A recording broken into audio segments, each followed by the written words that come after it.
భర్తగా నీ బాధ్యత ఏంటో తెలుసా? ప్రేమను నీ భార్యకు చూపించాలి. ఎప్పుడైనా మా సహోదరి అడుగుతున్నాను, నీ కూతురు కానీ కొడుకు కానీ నిన్ను ప్రశ్నించాను, మమ్మీ ఎందుకు మమ్మీ నీకు డాడీ అంటే అంత ఇష్టం? అస్సలు డాడీ మాట జవదాడో, డాడీ అంటే నీకెందుకు అంత గౌరవం? అందరినీ అడలెత్తించేస్తావు కానీ డాడీ ఒక మాట అంటే మాత్రం జవదాడకుండా చేస్తావు, ఎందుకు మమ్మీ? ఎప్పుడైనా నీ కొడుకు కానీ కూతురు కానీ తల్లిగా నిన్ను ప్రశ్నించాడా? అడుగుతున్నాను. నా పిల్లలు నన్ను ప్రశ్నించారు, ఎందుకు డాడీ మమ్మీని అంతగా ఇష్టపడతారు, ఎంతగా ప్రేమిస్తారు? నా జవాబు ఏంటి తెలుసా? ప్రభువు సెలవిచ్చాడు. ఏమేమి సెలవిచ్చాడు? నేను సంఘమును ప్రేమించిన రీతిగా భర్త భార్యను ప్రేమించాలి దేవుడు చెప్పాడు.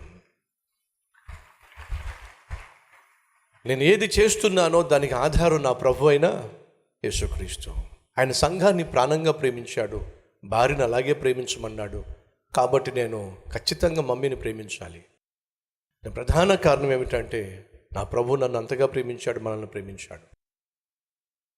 అలాగే సంఘము ఏ రీతిగా క్రీస్తుకు లోబడి ఉంటుందో భార్య కూడా భర్తకు ఆ విధంగానే లోబడి ఉండాలి బైబిల్ సెలవిస్తుంది.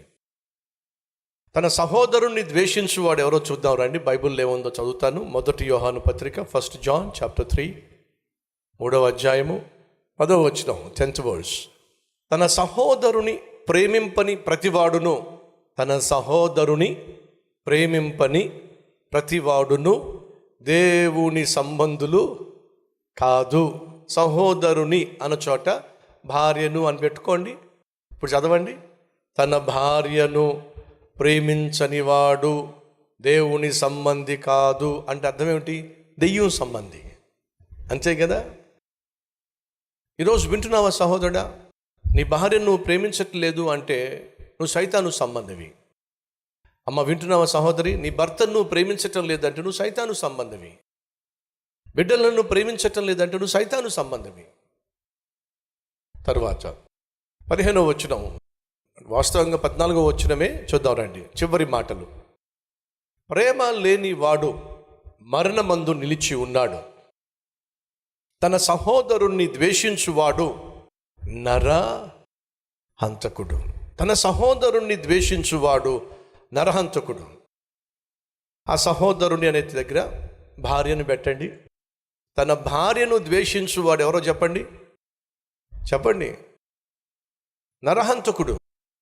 దయచేసి వినండి. సహోదరుణ్ణి ద్వేషించువాడు ఎవరట? నరహంతకుడు. ఏ నరహంతకునిలో నిత్య జీవము ఉండదు. కొంతమంది భర్తలు అనుకుంటున్నారు, నా భార్యకు నరకం చూపించేసినా నేను మాత్రం పరలోకానికి వెళ్ళిపోతానని. ఎలా వెళ్తావు చెప్పు? నువ్వు భూమి మీద నీ భార్యకు నరకం చూపించేస్తూ నువ్వు పరలోకానికి వెళ్తావా? అబ్బే, నరకం చూపించేవాడికి నరకమే చూపించబడుతుంది.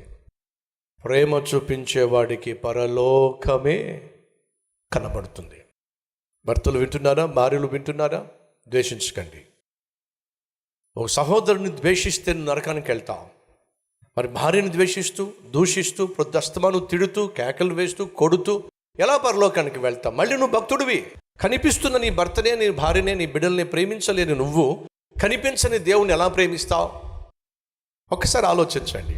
అడుగుతున్నాను, మనం దేవుణ్ణి ప్రేమిస్తే ఏం చేస్తాం? దేవుణ్ణి మనం ప్రేమిస్తే ఆయన అడిగింది ఏదైనా ఇచ్చేస్తాం, అవునా కదా?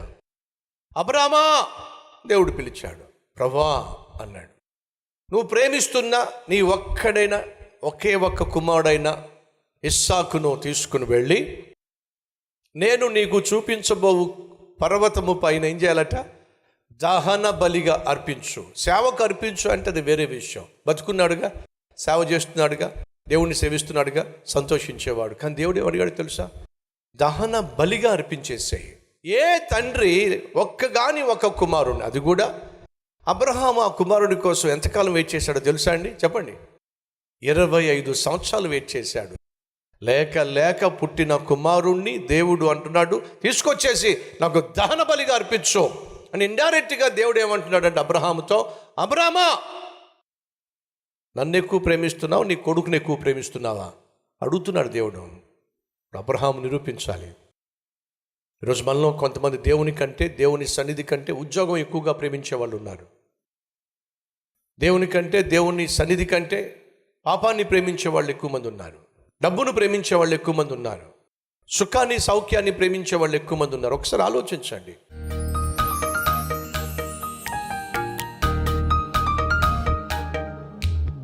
మహాపరిశుద్ధుడు అయిన ప్రేమ కలిగిన తండ్రి, విత్తిన వాక్యాన్ని విశ్వసించి విధేయత చూపించి తమ జీవితాన్ని అంకితం చేస్తున్న ప్రతి ఒక్కరిని అంగీకరించున్న ఆయన, నిన్ను మేము ప్రేమిస్తున్నట్లయితే ఆ ప్రేమను క్రియల్లో చూపించాలి.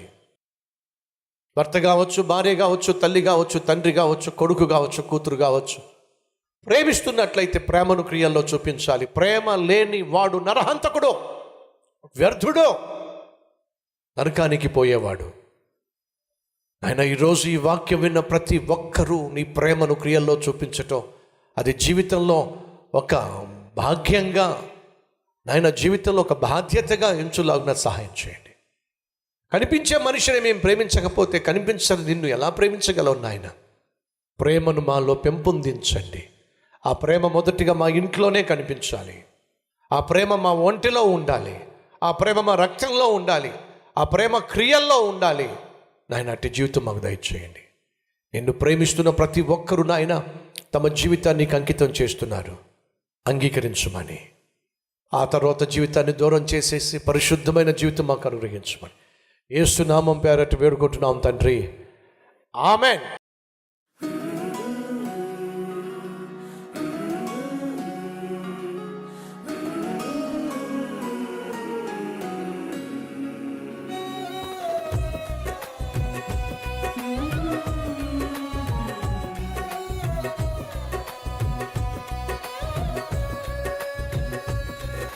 ఫ్రెండ్స్, ఈరోజు అందించినటువంటి క్లుప్త సందేశం మీకు ఆశీర్వాదకరంగా ఉంటే లైక్ చేయండి, 10 మందికి షేర్ చేయండి. అలాగే ఈ సందేశం వల్ల మీరు ఎంతగా దీవించబడ్డారో ఒక కామెంట్ కూడా పెట్టవలసిందిగా కోరుతూ సెలవు తీసుకుంటున్నాను. Have a blessed day.